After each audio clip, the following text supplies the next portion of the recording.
소비자 보호는 대표적인 현대 문화 운동 가운데 하나입니다. 과거에는 판매자가 물건을 내놓고 그것을 사면 그것으로 끝이었습니다.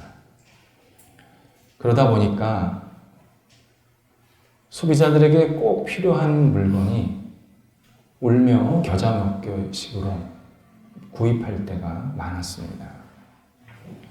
파는 대로 사라. 이게 과거 방식이었습니다. 하지만 지금은 소비자들이 상품을 평가할 수 있게 되었습니다. 구입을 했더라도 마음에 들지 않거나 문제가 생기면 환불을 받을 수 있는 제도 또는 규제까지 마련되어 있습니다. 그러다 보니까 판매자들 사이에서 굉장한 경쟁이 일어나고 있는 것이 사실입니다.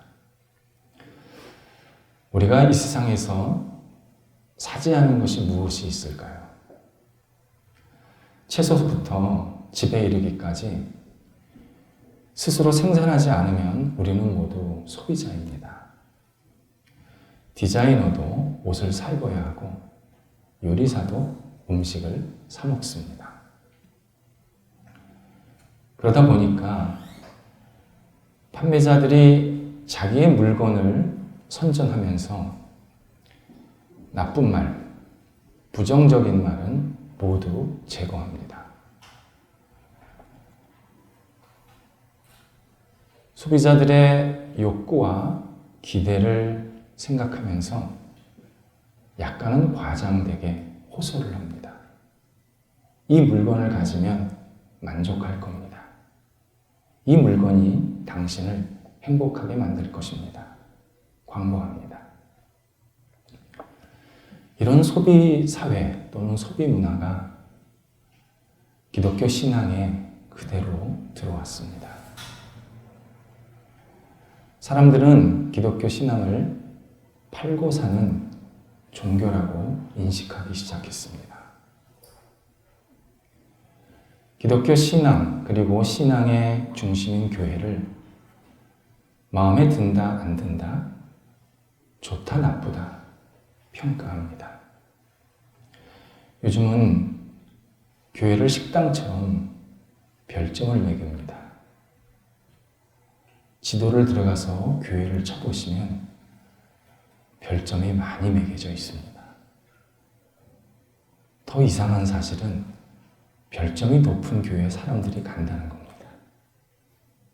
그 교회가 어떤 교회인지도 모르고 정말 진리가 있고 나한테 맞는 교회인지도 모르고 그냥 별점만 높으면 좋다. 그러고 갑니다. 이에 기독교 신앙을 전달하는 일부 사람들이 사람들에게 부담을 주는 내용, 사람들을 불편하게 만드는 여러 가지 내용들을 모조리 삭제합니다. 그리고 기독교 신앙을 소개하면서 기독교 신앙을 받아들이면 실패와 열등감을 극복할 수 있습니다. 축복과 성공을 받을 수 있습니다.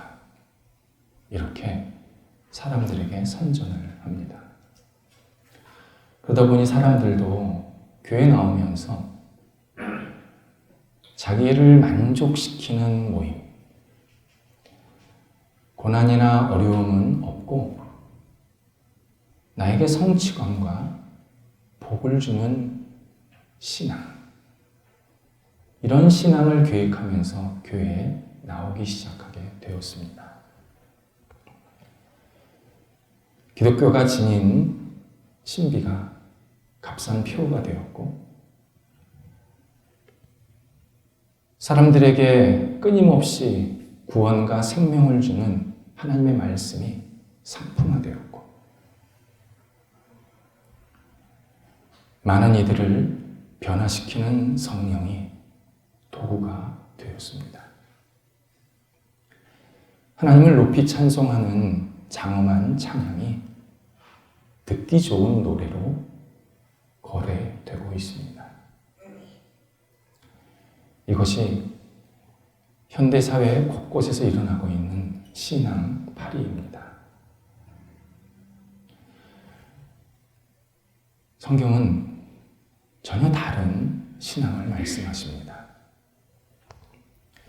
마태복음 16장 24절에서 누구든지 예수 그리스도를 믿고 따르려면 자기 십자가를 져야 한다고 분명히 말씀하십니다. 요한복음 15장 17절 18절에서는 예수님을 진실이 믿고 따르다 보면 부득불 사람들의 미움과 핍박을 받게 될 것이라고 예수님께서 예견해 주셨습니다. 성경은 예수를 믿어 복을 얻기 전에 십자가에 대한 책임이 있어야 하고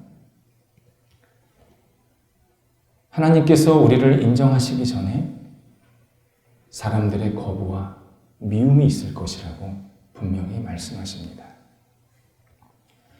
그리스도인은 일부러 핍박을 자천할 필요는 없습니다. 하지만 세상 사람들이 핍박하는 것을 두려워할 이유도 없습니다. 사람들이 그리스도인을 핍박하고 미워하는 것은 그리스도인이 미워서가 아니라 사람들이 진리이신 예수 그리스도를 거부하는 행동이라고 예수님께서 우리에게 알려주십니다. 따라서 그리스도인은 세속의 가치에 동화되는 일을 멈추어야 합니다. 하나님의 자녀로서 생각하고 행동하는 일에 더 집중해야 합니다. 기독교 신앙을 갖는다라는 것은 복음을 사는 게 아닙니다. 복음에 순종하는 일입니다. 사람들이 모인 교회는 따뜻하고 밝고 친절해야 하지만 교회가 지닌 진리에는 누구든지 믿고 따라야 합니다. 오늘 본문은 많은 사람들의 마음에 거부감을 느끼게 하는 내용으로 채워져 있습니다. 바울은 신앙인이 다른 사람, 비신앙인, 특히 그리스도인을 미워하고 핍박하는 사람들을 어떻게 대해야 하는지를 알려주고 있습니다. 너희를 핍박하는 자를, 저주하는 자를 축복하라. 사람들이 그리스도인들을 미워하고 거부할 때 그리스도인들이 똑같이 맞대응하지 마라. 오히려 그들을 잘 되기를 기도해 주면서 축복하라. 이렇게 권면합니다. 이 말씀은 비신앙인도 마찬가지지만 신앙인들 마음에도 와닿지 않는 내용입니다. 그래서 본문의 내용을 신앙인들이 읽으면서 그러면서 신앙의 자리를 떠난 사람들도 많습니다. 어떤 사람은 성경은 이렇게 얘기하지, 나는 이렇게는 못 살아 하면서 성경과 관계없이 자기 식대로 사는 신앙인들도 굉장히 많습니다. 하지만 성경의 말씀은 액세서리가 아닙니다.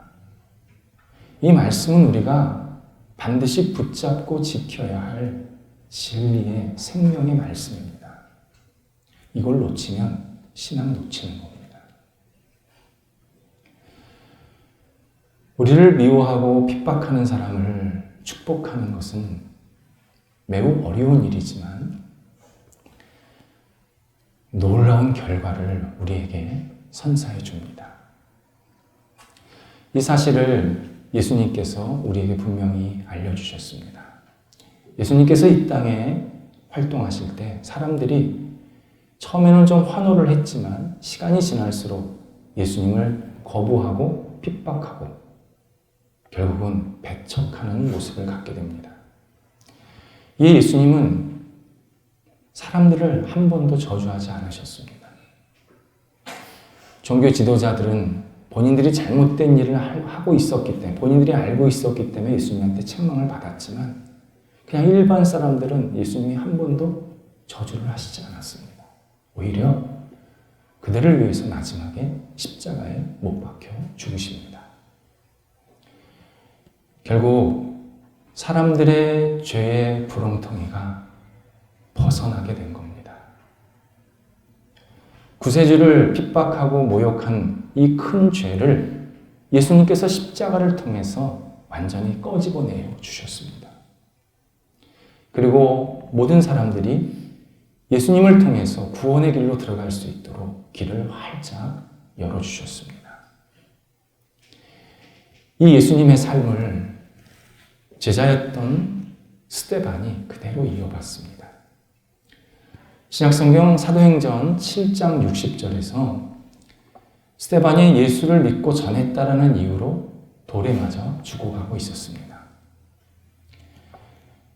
이때 스데반이 자신을 향해서 돌 던지는 사람을 향해 저들의 죄를 저들에게 돌리지 말아달라고 하나님께 축복하며 기도를 드리게 됩니다.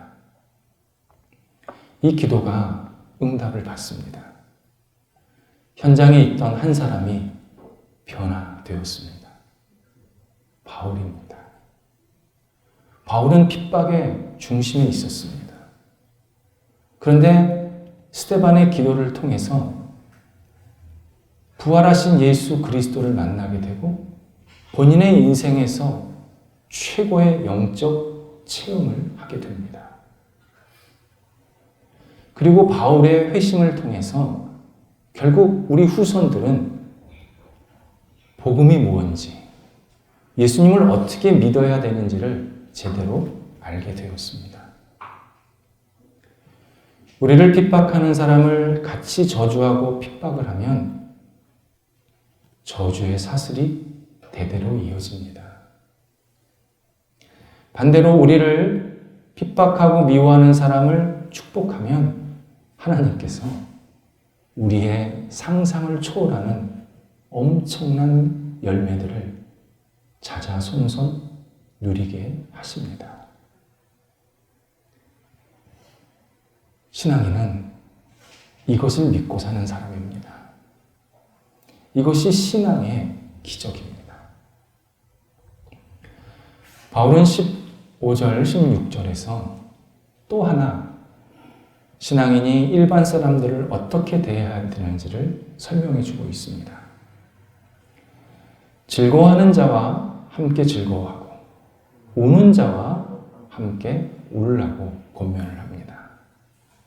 보통은 내게 좋은 일이 있어서 즐거움이 있으면 옆에 사람은 시기가 일어납니다. 내가 우는 일이 생기면 옆에 사람은 혹 자기에게 피해나 입히지 않을까봐 외면합니다. 이게 보통 사람들의 마음입니다. 근데 그리스도인들은 다른 사람의 기쁨과 아픔에 공감할 수 있는 사람입니다. 이유는 예수 그리스도께서 우리를 그렇게 먼저 대해 주셨기 때문입니다. 예수님께서 우리가 힘들고 어려워할 때 같이 우리와 함께 하셨고, 우리가 연약할 때 우리의 삶에 기쁨을 부어주셔서 같이 기뻐하시는 동감의 마음으로 우리를 늘 대해 주셨습니다. 우리가 그 마음을 갖고 다른 사람을 대할 때 우리도 다른 사람의 기쁨과 아픔에 동참할 수 있는 그런 능력을 얻게 되었습니다. 이것은 그리스도인이 가진 하나님이 주신 큰 복입니다. 물론 일반 사람들도 다른 사람과 동감하는 사람들이 꽤 많지만 그리스도인들이야말로 옆에 사람의 진심 어린 형편에 공감하고 함께 동참하는 그러한 깊은 마음을 가진 사람들입니다. 바울이 이런 마음으로 우리가 상대방을 대할 때 우리에게 결코 쉽지 않다라는 것을 분명히 알고 있었습니다. 우리가 늘 느끼는 것이지만 비신앙인들은 그리스도인들이 다른 사람의 형편에 공감을 하면 약간 비판하는 모습을 갖게 됩니다. 인간의 죄성은 자신이 갖지 못한 것을 남이 갖거나 자신이 하지 못하는 행동을 남이 하면 박수를 쳐주는 게 아니라 의심하고 은근히 비꼽니다. 영국의 사업가였던 조너스 한웨이라는 사람이 있었습니다. 이름이 조너스, 요나인 만큼 신앙이 좋았습니다. 그가 영국을 위해서 기도를 하다가 하나님께서 아이디어를 주셔서 우산을 처음으로 제작을 하게 됩니다. 세계 최초입니다. 그래서 사람들에게 이 우산은 비가 많이 오는 영국에 주신 하나님의 선물이다, 이렇게 소개를 했습니다. 그때 사람들이 그 물건으로 이거나 막으라 하면서 돌과 우물을 던집니다. 그러면서 이렇게 얘기하는 겁니다. 하나님이 영국을 사랑하시면 비를 많이 주지 말아야지. 비는 이렇게 많이 주면서 우산은 웬 우산이냐. 우리로 말하면 병 주고 약 주냐. 이렇게 비난한 겁니다. 그리스도인들이 다른 사람을 공감을 하면 사람들이 그리스도인들을 저 가짜다, 저 위선적이다, 마음으로는 저런다, 저 그리스도인들 속으로는 딴 생각하고 있다, 이렇게 오해도 하고 비아냥거릴 수도 있다는 겁니다. 이때 바울이 그럴수록 더 진실하게 공감하라, 더 진정으로 내 마음을 다해서 상대방의 형편에 공감하라고 재차 강조하고 있습니다. 이것을 높은 데 마음을 두지 말고 낮은 데 마음을 두며 상대방과 공감하라, 그런 표현을 사용하고 있습니다. 상대방이 나에게 공격한다든지 오해를 하면 내가 당신보다 못나서 이러는 줄 압니까? 맞대응하거나 반박하지 말라는 겁니다. 상대방이 뭐라 그러면 아, 그러시군요, 그러면서 우리의 진심 어린 마음으로 상대방의 기쁨과 아픔에 공감하는 생활을 해야 한다. 그것이 그리스도의 마음으로 상대방을 대하는 태도이다. 우리에게 분명히 알려주고 있습니다. 이것을 바울이 지혜 있는 지혜 있는 척하지 말라, 이렇게 표현합니다. 그리스도인들이 척하지 말아야 될 게 세 가지가 있습니다. 가진 척, 잘난 척, 똑똑한 척입니다. 신앙인에게 가진 모든 것은 하나님의 은혜요 선물입니다. 내가 능력이 있고 잘나서 훌륭해서 이런 것을 채웠다고 말하는 사람은 내가 지금 하나님을 안 믿고 있는 겁니다. 예수님을 진심으로 받아들이지 않는 겁니다. 진정한 그리스도인은 지금 내게 있는 장점이 오직 하나님이 주신 선물이고 사랑이라는 것을 고백할 수밖에 없습니다. 그리고 그 장점으로 나를 드러내는 척하는 게 아니라 상대방의 기쁨과 아픔에 동참하고 공감할 수 있는 그러한 통로가 되는 그러한 삶을 사는 사람들이 바로 그리스도인입니다. 그리스도인은 척하는 순간 겸손이 와르르 무너집니다. 빌립보서 2장에서 예수님께서 인간을 구원하시기 위해서 종의 형체로 오셨다고 말씀하십니다. 예수님께서 인간을 구원하시는 방법은 사실 굉장히 다양할 수 있습니다. 그런데 오직 한 길, 우리를 섬기시러 종의 모양으로 이 땅에 오십니다. 그리고 우리를 철저히 위에서 섬기시다가 십자가에서 우리를 구원의 길로 이끌어 주셨습니다. 예수님의 삶을 우리 마음속에, 우리 영혼 속에 가득 담으면 우리도 하나님이 주신 여러 가지 재능들, 장점들을 통해서 상대방을 진심으로 공감할 수 있는 삶을 살게 됩니다. 그것이 그리스도인의 아름다운 모습입니다. 바울은 17절에서 다시 한번 악을 악으로 갚지 말라. 모든 사람에게 선한 일을 도모하라고 재차 강조합니다. 본문에서 선한이라는 뜻이 올바르다 그런 뜻입니다. 어떤 영역에서 가장 올바른 태도를 선하다라고 표현을 씁니다. 운동선수에게 선함이란 경기장에서 열심히 뛰는 모습입니다. 예술가에게 선함이란 아름다운 작품을 만드는 모습입니다. 노동자에게 선함이란 맡겨진 일을 충실하게 잘 감당하는 모습을 말합니다. 신앙인이 올바른 행동, 선한 행동을 하려면 기준이 명확해야 합니다. 올바른 기준이 있어야 올바른 행동이 나옵니다. 당연한 겁니다. 언젠가 미국의 주간지 타임에서 현대 사회의 윤리 도덕 상황에 대해서 특집 기사로 실린 적이 있습니다. 현대인들이 도덕적 공경에 빠져 있다고 분석을 했습니다. 도덕적 공경이란 나는 도덕적으로 행동을 했는데 상대방한테는 전혀 도덕적이지 않다는 겁니다. 이런 일이 왜 발생하냐면 서로 도덕적 기준이 다르기 때문입니다.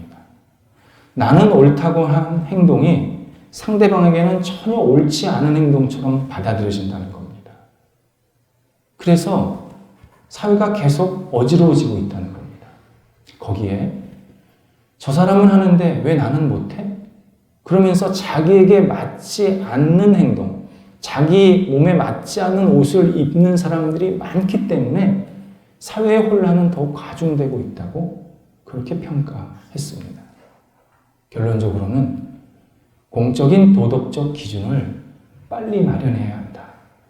이렇게 기사 마무리를 하게 됩니다. 신앙적으로 볼 때 이런 현상은 도덕과 윤리를 정확하게 알지 못하는, 정확하게 구별하지 못한 결과 때문에 생긴 일입니다. 도덕과 윤리는 비슷한 말 같지만 전혀 다릅니다. 도덕은 항상 변한다 라는 뜻의 모레스라는 단어에서 기원이 됐습니다. 도덕은 사람마다, 시대마다, 상황마다 다 다릅니다. 안타까운 것은 많은 사람들이 도덕적 판단에 따라서 자기의 행위를 옳다고 생각한다는 겁니다. 더 높은 차원의 기준을 생각하지 않고 자기가 생각하는 도덕적 기준에 따라서 행동을 하기 때문에, 그리고 그것을 옳다고 생각하기 때문에 항상 어려움이 생긴다는 그런 의미입니다. 반면 윤리는 편안함을 제공하는 방이라는 에토스라는 단어에서 기원이 되었습니다. 누구든지 이 방에 들어가면 안전을 얻을 수 있습니다. 평안을 얻을 수 있습니다. 대신 이 방은 절대 움직이지 않습니다. 그 방은 반드시 그 자리에 있어야 합니다. 그래서 세상에서 윤리적 기준을 발견할 수 있는 데는 딱 한 군데밖에 없습니다. 성경입니다. 성경에 나오는 윤리적 기준을 개인이나 사회가 받아들이고 실천했을 때 보존되고 발전이 됩니다. 성경에 있는 윤리적 기준을 누구든지 그대로 따르면 잘못되지가 않습니다. 잘못되는 이유가 뭐냐? 자기 식대로 해석했기 때문입니다. 성경에 나오는 윤리적 기준을 하나님의 뜻대로 그대로 받아들여서 실천을 하면 그 개인과 사회는 반드시 성숙합니다. 온전하게 됩니다. 성경에서 사람이 다른 사람을 대하는 윤리적 기준은 두 가지입니다. 내 이웃을 내 몸과 같이 사랑하라. 내가 대접받고 싶은 대로 남을 대접하라입니다. 이 두 가지를 근거로 상대방을 대하면 절대 잘못되지 않는다는 겁니다. 이 말씀은 내가 상대방을 대할 때 나나 또는 내 집단의 유익을 먼저 생각하는 게 옳은 게 아니라는 겁니다. 그게 선한 일이 아니라는 겁니다. 내 유익은 철저히 낮추고 상대방의 유익은 철저히 높이는 그러한 대우, 그러한 다른 사람을 대하는 모습이 선한 것이고 올바른 것입니다. 실천하기 어렵습니다. 그런데 이게 우리가 가야 할 길이 분명합니다. 내 것이 아니라 내 욕심은 자꾸 내려놓고 상대방의 유익, 상대방이 잘 되는 것을 계속 생각하면서 대하는 모습. 그것이 우리가 상대방을 대하는 올바른, 선한 행동입니다. 감사하게도 우리가 상대방의 유익을 먼저 구하면 하나님께서 나에게도 유익을 주시겠다고 분명히 약속하고 계십니다. 오늘 두 번째 읽은 골로새서에는 우리가 누구를 선하게, 올바르게 대해야 할지를 그 대상에 대해서 쭉 설명해 주십니다. 그 대상이 여러 대상들이 나오는데 오늘은 두 대상을 생각하려고 합니다. 먼저 3장 20절에서 자녀들은 부모를 공경해야 한다 말씀합니다. 에베소서 6장 1절에서 똑같은 말씀이 나오는데 맨 끝에 이것이 옳으니라 이 문장이 하나 덧붙여져 있습니다. 여기서 옳다가 선하다, 올바르다 뜻입니다. 자녀들이 부모를 공경하는 것이 선한 일입니다. 올바른 일입니다. 우리 시대 마음이 좀 아픈 현실은 자녀들이 부모를 공경하는 색깔이 점점 옅어지고 있습니다. 제 주변만 봐도 부모가 자녀를 생각하는 마음은 굉장히 애틋합니다. 자녀가 많지 않기도 하고 또 오랫동안 기다렸다가 자녀를 낳기 때문에 그런 마음이 있기에 그럴 수도 있습니다. 부모는 계속 자녀에게 모든 것을 쏟아부으려고 하는데 자녀는 부모에 대한 마음이 그리 깊지 않습니다. 물론 일부 사람들의 이야기지만 부모를 공경하기보다는 부모가 가진 것에 대해서 더 관심이 많은 사람도 보입니다.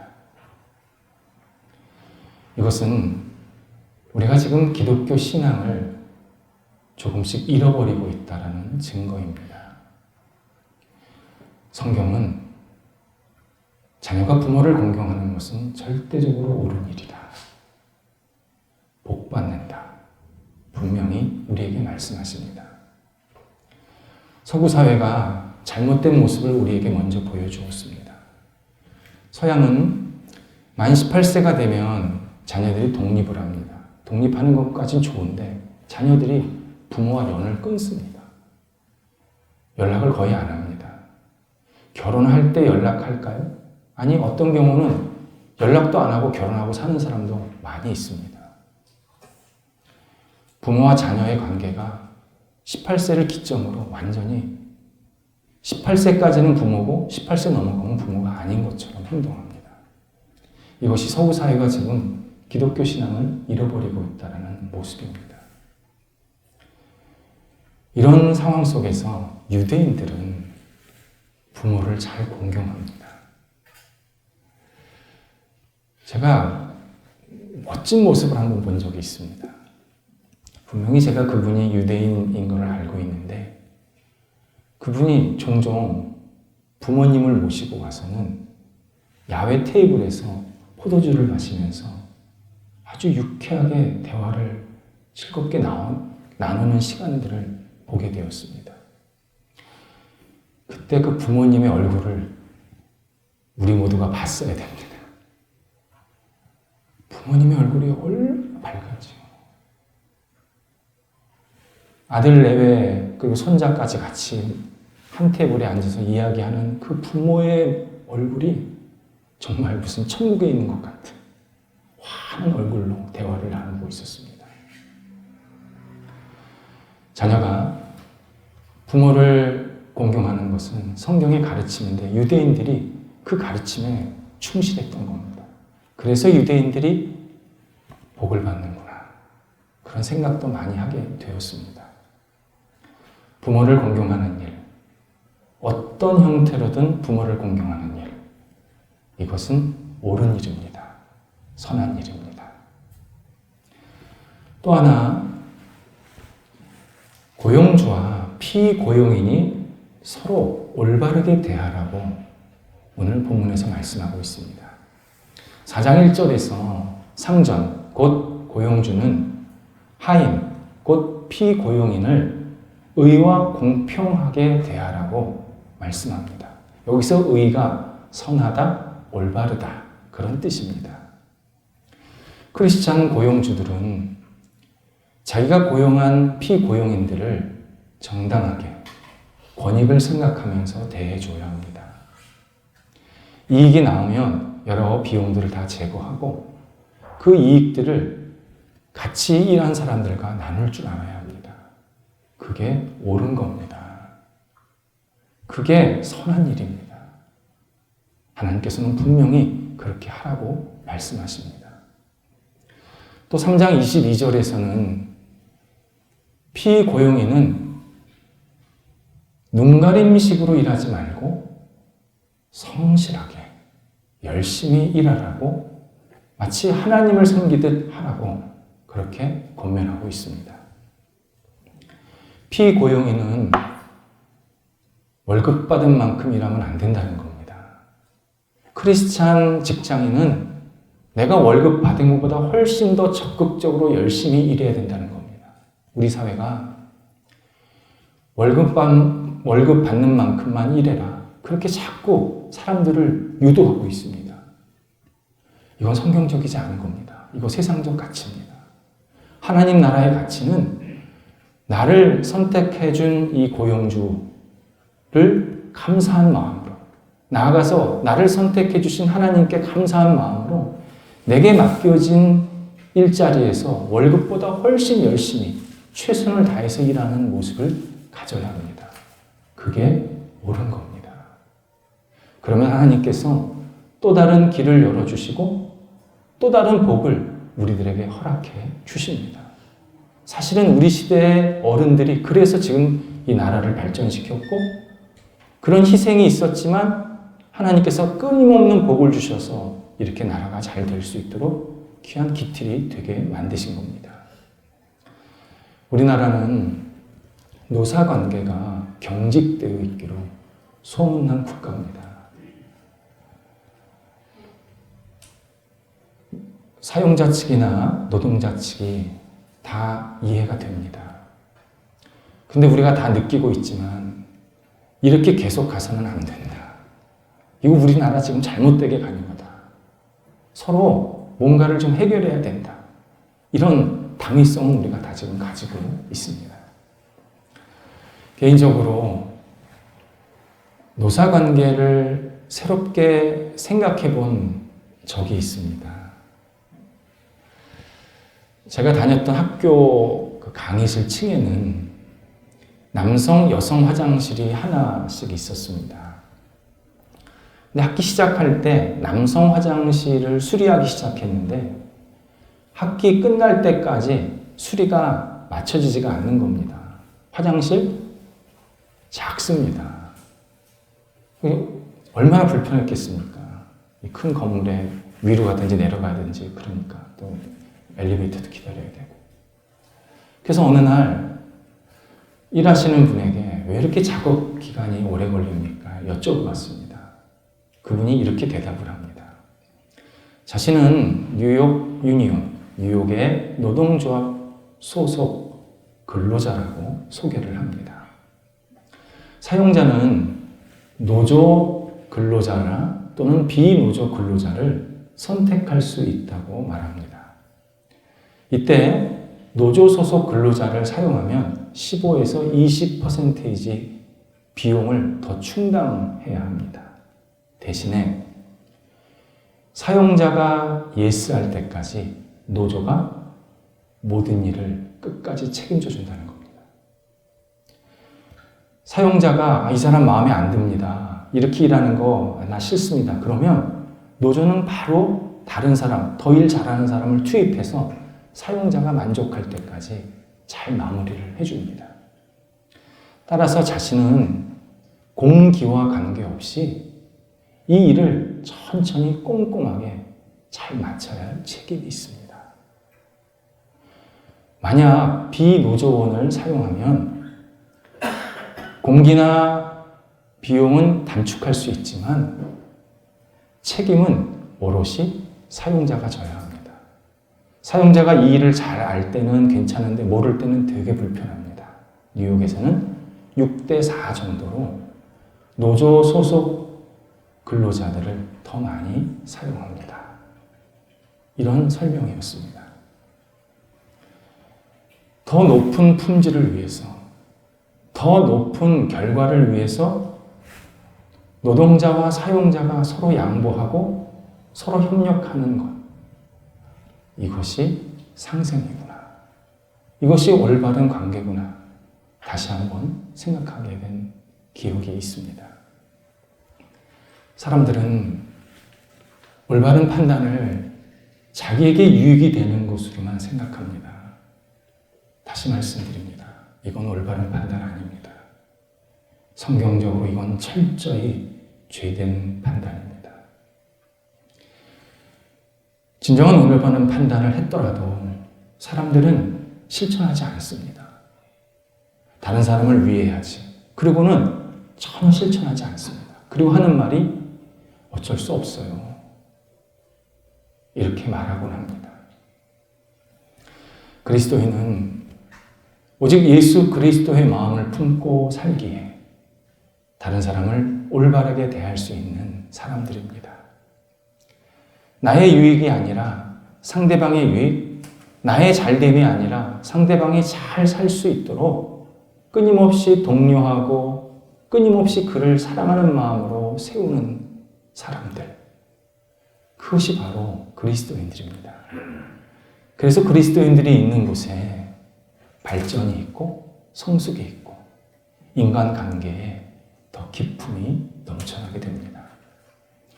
이번 한 주간 우리가 사람들을 만나고 대할 때 예수 그리스도의 마음으로 상대방을 대하면서 이 인간관계가 더 깊어지고 돈독해지는 복으로 한 주간을 생활할 수 있어야 합니다. 기도하겠습니다. 하나님께서 저희들을 사랑으로 은혜로 대하셨던 것처럼 저희도 만나는 사람들을 사랑으로 은혜로 대할 수 있도록 인도하여 주옵소서. 깍쟁이처럼 대하지 않게 하시고 넉넉하게 대하게 하옵소서. 좁은 마음으로 상대하지 않게 하시고 넓은 마음으로 상대방을 받아들이게 하여 주옵소서. 저희들을 통해서 예수 그리스도의 사랑이 우리 주변 사람들에게 전달되고 나타나는 믿음의 한 주간이 되도록 인도하여 주옵소서. 예수님의 이름으로 기도드립니다. 아멘.